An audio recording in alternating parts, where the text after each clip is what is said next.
para se të shkoj te Ron Kastrati, psikologu. Roni, gjithashtu duke mos mbase analizuar personat e përfshirë në këtë rast, por duke folur fillimisht për motivet, për risistemimin e njerëzve që mund të kenë pasur probleme ligjin, duke nisur nga shkolla, njerëzit dhe fëmijët, këtë po dua ta potencoj shumë shpesh, fëmijët, se këtë kemi përjetuar edhe ne vetë në gjeneratat tona, kur një fëmijë është më i gjallë, me temperament, dëshkohet, nxirret nga klasa, dhe në fakt, momenti që një fëmijë nxirret nga klasa, ai do të gjejë një formë tjetër për të vazhduar e për ta trashur gabimin, sepse do të ketë monitorim të nxënës të mësuesve më. A është ashtu? Patjetër që po, Jona, sepse kjo formë një si forma e rebelimit. Kur fëmiu nuk trajtohet në mënyrë të barabartë, diskriminohet, bullizohet në çfarë do lloj rrethane, atë do gjejë një formë. Cila ajo është forma e rebelimit. Dhe përmes formës së rebelimit, atëherë sjelljet e tija mund të keq modelohen duke u identifikuar me persona që mund të kenë të kaluar kriminale ose të njohur, ashtu siç tha Kroni, reper të ndryshëm që dikojnë të këtë një të fuqizojnë ndjenjen e superioritetit deluziv, se ju mund t'jeni më të fuqishëm, ju mund t'jeni të besës, hakmarës, mos i të tjerë të shtypit, pra i bëjnë të tjerë të mashtrohen, të përgënjështrohen nga ideja e bikrenarisë, veçanërisht bikrenarisë mashkullore. E qartë. E qartë, Roni, por kjo puna e krenarisë si duket po e mposhtë edhe frikën, themi ashtu, ose respektin nga organet e vendit. Dhe pse tash çështja është vetë çështje kulturore, a është edhe një reakcion i asaj se çfarë ndodh realisht edhe me vetë organet, pra që lëndët shkojnë ka 5-6 vjet, pa rregullsi të tjera të cilat kemi pas rastin të diskutojmë edhe këto në këtë studio. Me patjetër që duhet të keni një koordinim të mirëfillt dhe bashkërendim detyrash e përgjithsisht mes institucioneve të sigurisë, institucioneve të shëndetësisë dhe institucionet tjera relevante për kase që ofrojnë shërbime psikosociale për të risocializuar të rinjët duke konsumuar apo përfituar shërbime adekuate në trajtimin e këtyre problemeve. Dhe ndër tjera, mos harroni, është bërë shumë e natyrshme të rinjët të modelojnë sjelljen e një të fuqishmi që ekspozon veten e tij në rrjetet sociale, në qoftë se ka të kaluar kriminale ose mund të jetë i dënuar me kusht. Ose në anën tjetër, shohin e dëgjojnë këngë që kanë karakter brutal, vetëm të frymëzohen. Pse kjo dëshirë, Roni? Pse kjo dëshirë? A na shpjegon dhe si duhet sillen prindrit kur fëmijët tua kërkojnë të dëgjojnë një reper apo të duken si ai? Këtu domosdo duhet të klasifikohen dhe duhet të implementohen stilet prindrore të veçuara e të përshtatshme për secilin fëmijë. Nuk mund të jetë vetëm një stil prindror, supozojmë autoritar, për gjithë fëmijët në mënyrë të generalizuar. Stilet prindrore duhet të jenë në disa raste tolerante, në disa raste disiplinore, atashuese dhe shoh që prindrit shpeshherë harrojnë që fëmiu ka nevojë për një komunikim të thellë empatik. Çfarë bëjnë? Vetëm ushtrojnë disiplinin të rreth, cenzurak, kufitar dhe harrojnë që fëmiu ka nevojë të zhvillohet kronik. Keni plotësisht të drejtë në këtë që po e thoni zotri Kastrati, por në këtë moment kemi edhe të bëjmë pra me çështje burrash, jo fëmijësh, dhe çështja tjetër është se tani në formë ekskluzive në fakt, ekskluzivisht për të shikuesit. Edhe ai burri që kryen vrasje ka qenë i vogël. Patjetër, për atë arsye nuk ju kundërshtova në asnjë moment zotri Kastrati. Roni, pra një person i cili del me njerëz të tij të afërm dhe si pasojë një plumçor ja merr jetën. Unë mendoj që shteti duhet t'i përvesh mëngët të shpallë një gjendje emergjente dhe të shtoj kontrollueshmërinë policore, monitoroj situatën në çdo lagje. E shikoni që edhe të pafajshmit edhe personat që janë familjarë që Alra, nuk mendoj si te. Rrugacmist. Po, jeni e lirë tash pra një mendim. Nëse nuk mendon si unë, mbaje mendimin, por mund ta bëni bashkëpunësim, Roni, se nuk Roni, atëherë çështja është kështu. Çështja është kështu. Si unë argumentot vetëm. Policia dhe organet e rende që mirën me siguri, bazë të punës e tyre e kanë edhe duhet ta kemë parandalimin, çdo vend botës. Unë mendoj që në vend të masave emergjente, cilat mund të jenë të aty për atëshme dhe mund të mos i prodhojnë efektet që duhem për të evituar këtë raste, mendoj që duhet të shtohet puna në parandalim.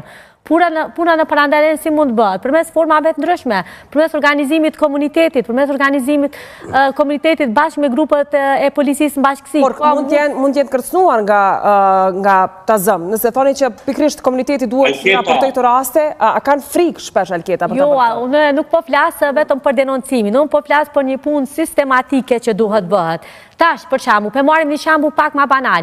Janë grupët e prindve, janë grupët e nanave. Ato kur dalin zakonisht nuk jam nan, po çka di prej tjerëve i kum pa me sytë me, kur dalin pin kafe dhe folin për çanta që i kanë ble. Pse mos me fol për këto fenomene? Pse mos e punojnë me fëmijët e tyre që fëmijët e tyre mos kanë tablet fëmijëve që të dorë edhe vazhdon. Po, kanë tablet, kanë telefon, ato e vazhdojnë muhabetin, zihet për çka kanë dalë. Pra, me sa po ju kuptoj, zonja Alketa, ju thoni se puna në parandalimin e kësaj dukurie fillon në raportet nën fëmijë, fillimisht, pra në gjirin familjar dhe pastaj nën raportet dhe pastaj nën ashtet. Kështu diçka ndërtove në atë logjikën tem krejt. Cila është e rëndësishme? Të parandalosh apo ta menaxhosh situatën, Alketa? Fillimisht më e rëndësishme është parandalimin. Momentin që bëjmë diçka me parandalim. Jo, nëse kemi dështuar në parandalim, dalim në menaxhim pastaj. Po, ama menaxhimi nuk mund. Menaxhimi vetëm pak, menaxhimi çu shkollë dytë pas paralajmërimit. Fix, po edhe menaxhimi emergjent. Menaxhimi emergjent, domethënë bëhet në rastet kur kemi të bëjmë me një fenomen. Na nuk është që kjo falë zotit, nuk është që na këtë punë në vrasjeve kemi fenomen. Kanë ndodhur të det, mund të kenë qenë rasti, mund të kenë qenë fatkeqësi. Për juve si psikolog pres... Nuk duhet ta relativizoj. Mos kërko ta relativizosh. Jo, për juve si psikologu në pres që të kemi të kujdesshtuar, pres qilla për që të kemi kujdesuar në shëndetin mendor. Ta jemi për shembull si në Pranverës. Sepse unë jam për atyre psikologëve që kanë propozuar trajnimin e liderëve komunitar që do t'ju ndihmonte shkolla në edukimin e mirëfillt dhe ndërgjegjësimin e komunitetit në lidhje me këto dukuri dhe fenomenet që ndodhin. Jo, po ashtu mund ta shpjegosh para shikuesve të Veklanit pse do të hiqet stigma ndaj shëndetit mendor. Na si popull kolektivisht kemi nevojë për trajtim psikologjik se jemi popull i dalur nga lufta.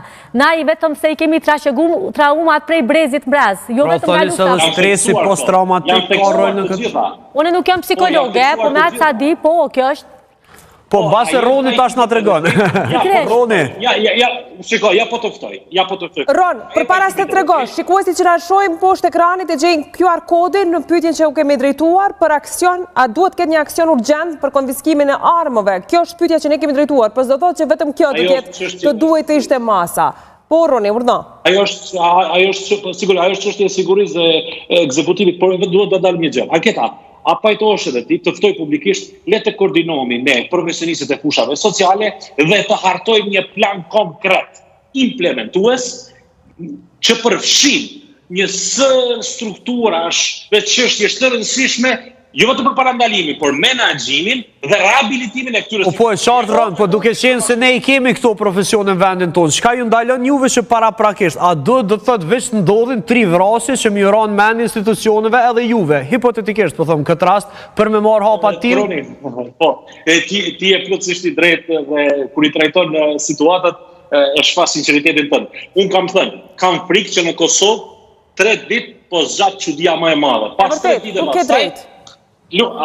Prandaj unë kam frikë nga një gjë, që mos ti normalizojmë këto situata, se e tha shumë mirë Alketa, është edhe problem mentaliteti. Pra një kulturë e injektuar patriarkale që impakton sjelljen tonë edhe lufton femrën në shoqëri, se kemi edhe shpërhapje të femicidit. A kupton? Kemi edhe përhapje të femicidit. A diku është problemi? Këto është problemi, ditë e tham këto me një diskutem publik që në shoqërinë tonë drejtësia po matet me dy qekana.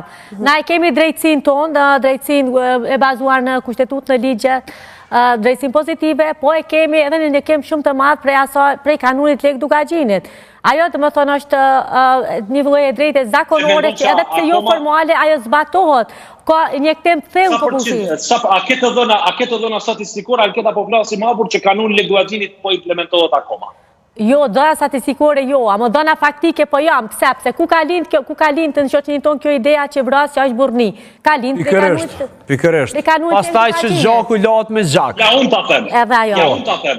Mashkulli, kur po ndihet i kërcënuar, edhe i shtypur i frustruar nga krenaria e tij, është supozim, është qëndrimi im. Po, patjetër, e kuptueshme. Atëherë mashkulli çfarë bën? Sigurisht se si i frustruar, ushqen agresivitet edhe shfaqet i dhunshëm.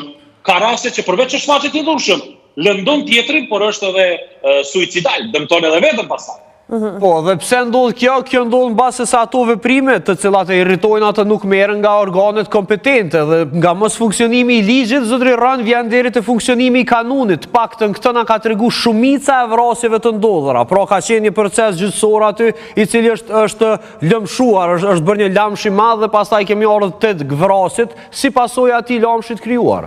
Po është problemi që edhe po... Jo, do të thotë se edhe kanunin i farforme është edhe një lloj detyrimi që po e marrin njerëz duke marrë parasysh se shteti këtu sa landi kanë pa kryme deri sot, sa vrasjet pas zbulume deri sot, sa gra të mbytura pasi që e kanë denoncuar në polici rastin e dhunës. Amo kemi edhe raste që as nuk vjen deri te denoncimi. Këto është problemi me ky mikrokriminalitet. Nuk vjen pse se konsiderohet qyqari, akti qyqaris me denoncu te organet e rendit.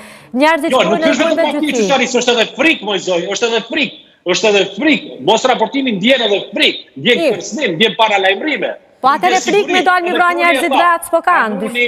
Kanuni Lend Guaxhinit është antikushtetues, nuk është i legjitimuar në një shtet. Na nuk po thonë që është e legjitimuar në asnjë formë. Jo, na vetëm po thojmë pse njerëz vinë deri aty. Jo, Rën, ideja ishte vetëm pse njerëz vinë deri aty, ndërkohë që nëse nuk gaboj kanë ardhur edhe informacione të reja në lidhje me krejt rastin Jehona. A pajtoni që ka humbur shpresa. Ka humbur shpresa e politikë bërjes, Alketa. Ka humbur shpresa e politikë bërjes së mirëfill. Jemi zhgënyer nga këta politikanë që ditë e natë bëjnë për llogaritje si të formojnë qeverinë e pushtete, në anën tjetër populli po lëngon dhe po përplaset dhe sfidohet me dukuri të kësaj natyre që duket sikur jo vetëm po trombit mendjen kolektive shoqërisë, po na bën të pasigurt ditë për ditë. Prandaj ne si profesionistë leti përvishim mendje sepse kemi një mal me probleme dhe duhet dojmos të mirë organizohemi përmes tryezave multidisciplinare dhe duhet që këto raste i adresojmë institucionet të bashkëpunojmë me institucionet për t'i paksuar, minimizuar këto fenomene. Zotri Kastrati, shpresojmë që herën tjetër t'ju kemi këtu në studio, si s'na viziton ndonjëherë. Faleminderit dhe le të vjedesoni për një gjë. Ne si shoqëri duhet ta forcojmë racion. Faleminderit shumë. Atëherë miq, këtu po përshëndetemi nga ky blog.